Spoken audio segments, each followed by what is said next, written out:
Hello, आज हम जावा का पहला प्रोग्राम लिखने जा रहे हैं। पहला प्रोग्राम लिखने से पहले मैं आपको थोड़ा-सा जावा का बैकग्राउंड दे दूँ और वो सेटअप कैसे करते हैं, वो मैं बता दूँ आपको, सो दैट कि आप अपने लोकल एनवायरनमेंट पे, अपने डेस्कटॉप या लैपटॉप पे वो सेटअप कर सकते हैं। जावा बेसिकली 1995 में इवॉल्व हुआ था सन माइक्रोसिस्टम के द्वारा और उसके बाद उसे ओरेकल ने खरीद लिया और अभी वो ओरेकल के साथ ही है। अभी जावा का लेटेस्ट वर्जन जावा 14 चल रहा है और मैं जो एग्जांपल आपको दिखाने जा रहा हूँ वो जावा 1.8 पे दिखाऊंगा और मेरे लोकल पे भी 1.8 इंस्टॉल्ड है। अगर मैं आपको बताऊं कि जावा क्या होता है, तो जावा बेसिकली एक ऑब्जेक्ट ओरिएंटेड लैंग्वेज है जो write once and run anywhere concept पर आधारित है। बेसिकली जब हम बोलते हैं write once and run anywhere, तो इसका मतलब है कि हमारे पास एक रन टाइम इन्वायरमेंट है, JRE जिसको कहते हैं, जावा रन टाइम इन्वायरमेंट, जो बेसिकली हमें इंस्टॉल करना पड़ता है डिफरेंट प्लेटफॉर्म पे सच एज लिनक्स, विंडोज़ और मैसिंटोस। उसके अकॉर्डिंग हम अपना रन कर सकते हैं अपने सेम प्रोग्राम को अलग अलग जगह पे। अगर आप सी यूज़ करते थे होंगे या किया होगा कभी, तो आपने देखा होगा कि सेम बिहेवियर अलग अलग मशीन्स पे सी का नहीं आ पाता था। तो लेकिन ऐसा नहीं है जावा में। जावा अगर आपने एक बार आपने वो कोड लिख दिया तो वो आप किसी भी इन्वायरमेंट में रन कर सकते हैं। आपको कोड लिखने के लिए JDK की ज़रूरत है, जावा डेवलपमेंट किट की ज़रूरत पड़ती है। आप वो ओरेकल के साइट से डाउनलोड कर सकते हैं।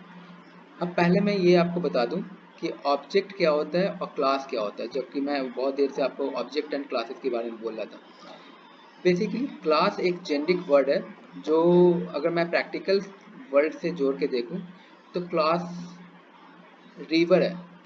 जैसे रिवर एग्जांपल अगर मैं लूं तो रिवर को किसी ने देखा नहीं है, कोई छू भी नहीं सकता, लेकिन हाँ गंगा, मंदाकिनी, जमुना, इन सबको लोगों ने देखा है बाय नेम। एक्चुअली इफ कोई आपसे बोले कि पूछे कि आपने गंगा को देखा है, हाँ आप बता भी सकते हैं कहाँ से स्टार्ट होती है, कहाँ जाती है, कहाँ एंड होती है। तो ऑब्जेक्ट भी यही है, Ganga is object and river is class. अब मैं आपको बेसिक, अगर जब आप जावा इंस्टॉल करिएगा तो आपको आपके अपने इन्वायरमेंट वेरिएबल्स भी सेट करने होंगे। आपको जाके जब आप चेक कर सकते हो कि आपके इन्वायरमेंट वेरिएबल सेट है या नहीं। उसके लिए जैसे मैं, आप अगर स्क्रीन पर देखिएगा तो जावा हाइफन वर्जन लिखता हूँ मैं, तो मेरे स्क्रीन पे आ रहा है कि जावा 1.8 वर्जन इंस्टॉल्ड है। इसका मतलब ये हुआ कि मैं कहीं से भी अपना प्रोग्राम को एग्जीक्यूट कर सकता हूँ। मैंने आपके लिए जो प्रोग्राम लिखा है वो मैं दिखाता हूँ, उसको पहले समझाता हूँ। बेसिकली एक छोटा सा प्रोग्राम है जो फर्स्ट एंट्री प्रोग्राम है।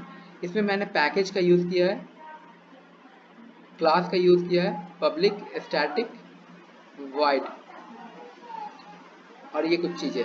तो बेसिकली ये पैकेज क्या होता है, पैकेज अगर मैं नॉर्मल वर्ड्स में बात करूं तो पैकेज कुछ नहीं है, वो एक फोल्डर स्ट्रक्चर है, सो डैट कि मेरे पास अगर सेम नेम से अगर मैं क्लासेस बनाऊं, जैसे इस केस में फर्स्ट प्रोग्राम है, तो अगर दूसरे क्लास में बनाना होगा तो आपके पास सेम नेम से दो दो दो फाइल्स नहीं हो सकते। ये अगर आप देखिएगा तो यही सेम नेम मेरा फर्स्ट प्रोग्राम मेरे क्लास फाइल का भी नेम है।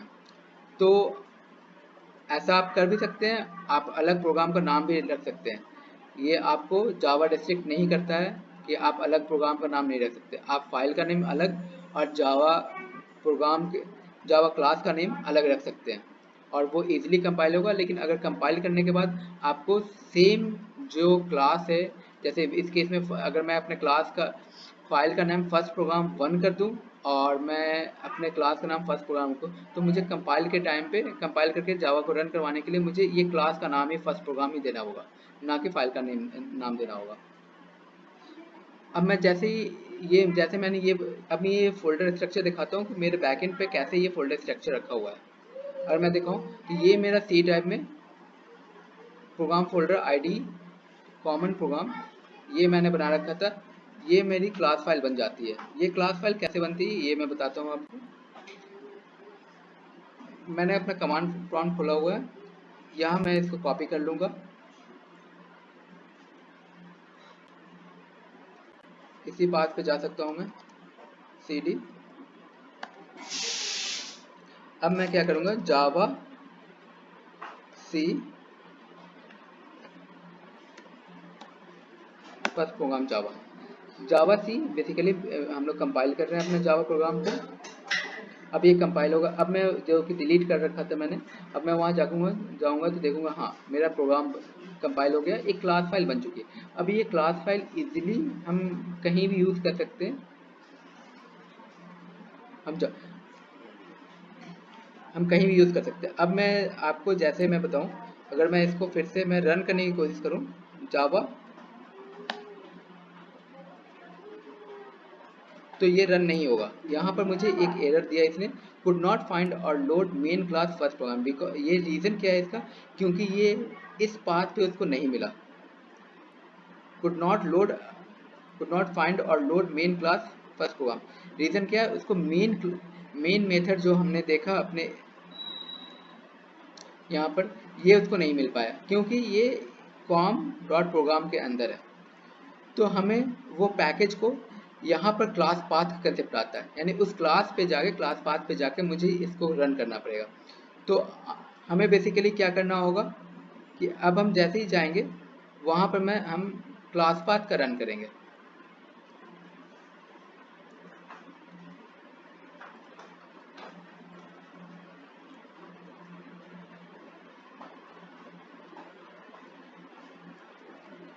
मैं इसको कॉपी कर लूँ, कॉपी पेस्ट। अब देखिए यहाँ पर मैंने जो प्रोग्राम का नाम मेरा रखा था प्रिंट करने के लिए, this is my first program, वही प्रिंट कर रहा है ये। तो आपको ये इस ढंग से आप अपना कंपाइल कर सकते हैं अपने कोड को। वैसे ही मैंने आईडी पे भी एक प्रोग्राम बना के रखा है। यहाँ पर मैंने क्या है, this is my first program, तो मैंने सेम ही प्रोग्राम रखा है यहाँ पर भी। यहाँ पर जस्ट मैंने एक फॉर लर्निंग ऐड कर दी है। तो अगर मैं इसको, ये मैंने पहले से बना रखा है, आपको इसको रन कर सकते हैं हम, रन एज जावा एप्लीकेशन।